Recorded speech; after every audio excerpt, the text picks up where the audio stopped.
जब छात्र तैयारी करता है इम्तिहान की और डेट शीट आती है तो उसको एक सुकून महसूस होता है कि चलिए अब आखिरी दौर पर हूं बिल्कुल मैं। क्या आपको लग रहा है कि ममता बनर्जी उस सुकून में दिख रही हैं क्योंकि उन्होंने सीधा सवाल उठा दिया कि 8 चरणों में चुनाव क्यों कर रहे हैं, इसलिए क्योंकि बीजेपी चाहती थी? नहीं, पिछली बार भी 7 चरणों में। और मैं समझता हूं कि ममता जी के पुराने बयान आप देख लीजिए। उन्होंने एक बार नहीं, 4 4 पत्र लिखे हैं चुनाव आयोग को, जब सीपीएम की सरकार थी, कि जब तक सेंट्रल फोर्स नहीं आएगा तब तक यहाँ पर निष्पक्ष चुनाव नहीं हो सकते, जब तक विभिन्न चरणों में नहीं होंगे, जब तक निष्पक्ष चुनाव नहीं हो सकते। वही ममता जी किस प्रकार यू टर्न लेती है, मुझे समझ में नहीं आता। और इसलिए वही ममता जी जो कहती थी घुसपैठियों के कारण उन्होंने पार्लियामेंट में पेपर फाड़ के, उस समय लोकसभा के उपाध्यक्ष बैठे थे मिस्टर अटवाल जी, उनके ऊपर फेंक दिए थे और इस्तीफा देने की घोषणा करती थी। वही ममता जी जब मुख्यमंत्री बनती है तो उन घुसपैठियों को प्रवेश देती है। तो ये दोहरा चरित्र जनता समझ रही है और मैं नहीं समझता कि इसका कोई असर होगा। और मैं चुनाव आयोग को इस बात के लिए धन्यवाद देना चाहता हूँ कि चुनाव आयोग से सिर्फ हम नहीं, अन्य राजनीतिक पार्टी के लोग भी मिले थे, कुछ नॉन पॉलिटिकल लोग भी मिले थे, जिन्होंने कहा था कि बंगाल में सिर्फ चुनाव हो जाए, निर्भीक होकर लोग मतदान कर सके, इस चुनौती को आप स्वीकार करिए। और उन्होंने हमें इंश्योर किया कि हम निश्चित रूप से हम चुनाव निर्भीकता से लोग मतदान कर सके, इसके लिए हम पूरा प्रयास करेंगे और हमें जो भी करना होगा हम करेंगे। इसीलिए उन्होंने 8 चरणों में चुनाव किया, क्योंकि आखिर सेंट्रल फोर्स आएगा, उसका डिप्लॉयमेंट भी होता है, तो इतना समय तो लगेगा ही। आपके ऊपर ममता बनर्जी की पार्टी का सीधा आरोप यह है कि आप सांप्रदायिकरण कर देना चाहते हैं, ध्रुवीकरण कर देना चाहते हैं, इसलिए आप हिंदू मुसलमान का मुद्दा उठाते हैं, जमीन के जो असली मुद्दे हैं आम जनता की जरूरत के, उनसे भागते हैं। क्या वाकई ऐसा है?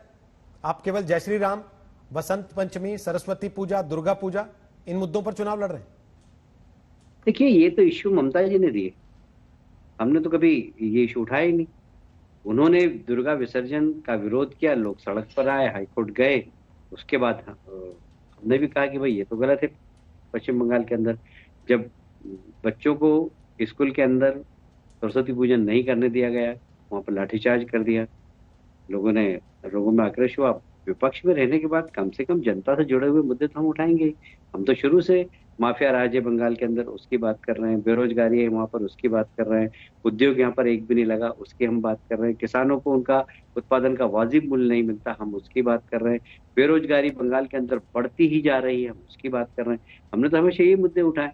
पर ये मुद्दे जब आए, जब ममता जी ने इस प्रकार के निर्णय लिए, उन्होंने कह दिया भाई मुहर्रम का जुलूस तो निकलेगा और दुर्गा विसर्जन नहीं निकल सकता, तो लोगों में गुस्सा आएगा। वो बंगाल जिसकी पहचान दुर्गा पूजा के कारण है, उस बंगाल में यदि आप मुहर्रम का जुलूस निकाल रहे हैं और दुर्गा पूजा के विसर्जन को रोकेंगे तो जनता में आक्रोश होगा ही।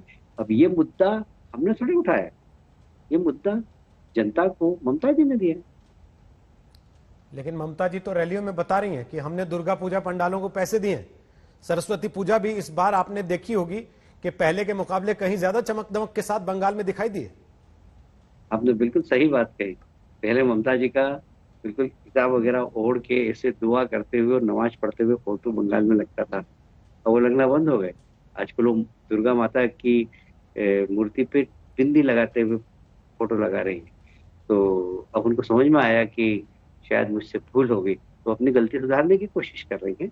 तो ठीक है, मैं समझता हूँ कि उनका जो चरित्र है वो दोहरा, वो जनता के सामने आ गया कि जब लगा कि वोट बैंक मेरा ये है, यहीं पर होना चाहिए मुझे, और उसके बाद फिर जब कुछ वोट उनसे बिखरे, उनके काफी लोग छोड़कर हमारे साथ आए, तो लगा कि मैं गलत रास्ते पे जा रही हूँ, तब उस रास्ते में चलने लग गई हूँ।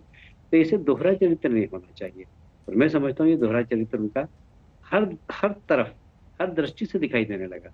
जैसे वो सफेद साड़ी पहनकर बहुत सादगी से रहती है, पर उनके भतीजे ने जिस प्रकार माफियाओं को संरक्षण दिया, कोल माफिया हुए, गोल्ड माफिया हुए, सैंड माफिया हुए, अब वो सब उजागर हो रहे हैं। अब उनके परिवार के लोगों के बैंक के खाते लंदन में और थाईलैंड और सिंगापुर में निकल रहे हैं। तो ममता जी का चेहरा, उनका लिबास एक अलग है, उनके परिवार का जो काम है और जो सिंडिकेट राज यहाँ पर चल रहा है, जो टोलाबाजों को संरक्षण दिया जा रहा है, वो एक अलग है।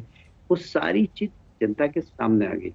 तो इसीलिए जो दोहरा चरित्र होता है वो लंबे समय तक नहीं चलता, तो और वो कैलाश जी, ममता जी का हो जाता ये उनके बैंक खाते जो आप जिक्र कर रहे हैं विदेशों में, ये अचानक अभी चुनाव की तारीख का ऐलान नजदीक आया उसी समय एजेंसीज को दिखाई दिए, या आप लोगों को पता पहले से था और एजेंसीज अब दरवाजे तक पहुंची हैं और इसीलिए ममता बनर्जी आरोप लगा रही हैं कि आप अकेले चुनाव नहीं लड़ रही है, ईडी, सीबीआई, इनकम टैक्स, ये आपके साथ मिलकर लड़ते हैं चुनाव?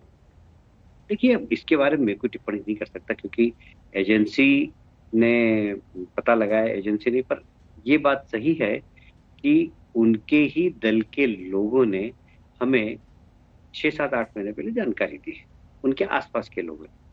तो उन्होंने शायद सीबीआई को भी दी होगी, पर हाँ, 6, 7, 8 महीने पहले हमें थोड़ी सी जानकारी मिल गई थी उसकी, हिंट्स की, ये पैसा किस प्रकार, गाय की तस्करी का पैसा किस प्रकार बाहर जा रहा है, कोयले की तस्करी का पैसा किस प्रकार बाहर जा रहा है, ये थोड़ा सा हमें जानकारी मिल गई, तो उन्होंने शायद सीबीआई को भी दी होगी। लेकिन आपके विरोधी कह रहे हैं कि ये भी अगर आपकी पार्टी में आ जाएं तो पाक साफ हो जाएंगे, जैसे बाकी लोग जिन पर आप आरोप लगाते थे अब आपकी पार्टी का हिस्सा हैं, तो अब वो चैन से हैं, आराम से हैं, जांच भले ही चल रही है। देखिए, मैं बहुत साफ कहना चाहता हूँ इस बात कि कोई भी व्यक्ति हो, हमारी पार्टी में भी हो, यदि उसने कोई गलत काम किया है, कानून अपना काम करेगा, हम उसको बिल्कुल भी उसकी मदद नहीं करेंगे, ये बहुत साफ है बिल्कुल। और जिसने भी भारतीय जनता पार्टी ज्वाइन की है उससे बिल्कुल कह दिया गया है ये साफ कि आप भारतीय जनता पार्टी में आए हैं, तो भारतीय जनता पार्टी की विचारधारा से प्रभावित होकर और हमारे मोदी जी के नेतृत्व में काम करने के हिसाब से आए हैं। पर इसका मतलब ये नहीं कि जो पुराने, यदि आपने कुछ गलती की है, कुछ असंवैधानिक काम किया, उसमें हम संरक्षण देंगे। और इसीलिए अभी तक कोई भी व्यक्ति हो जिसके बारे में आप कह रहे हैं, एक उदाहरण आप बता दीजिए कि उनको कहीं पर मदद हुई है, कहीं किसी की कोई मदद नहीं की है। और इसलिए ये बार बार कहना, ये स्वर ममता जी का रहता है।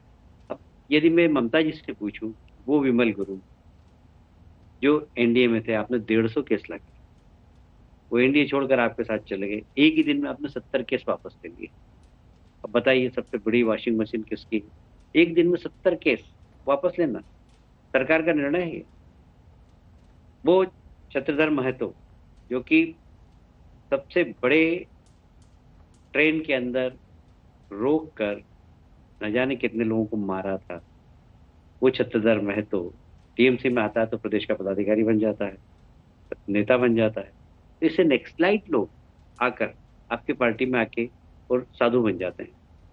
पहले अपना गुरेबान झांकी ममता जी, उसके बाद भारतीय जनता पार्टी पर उंगली उठाई।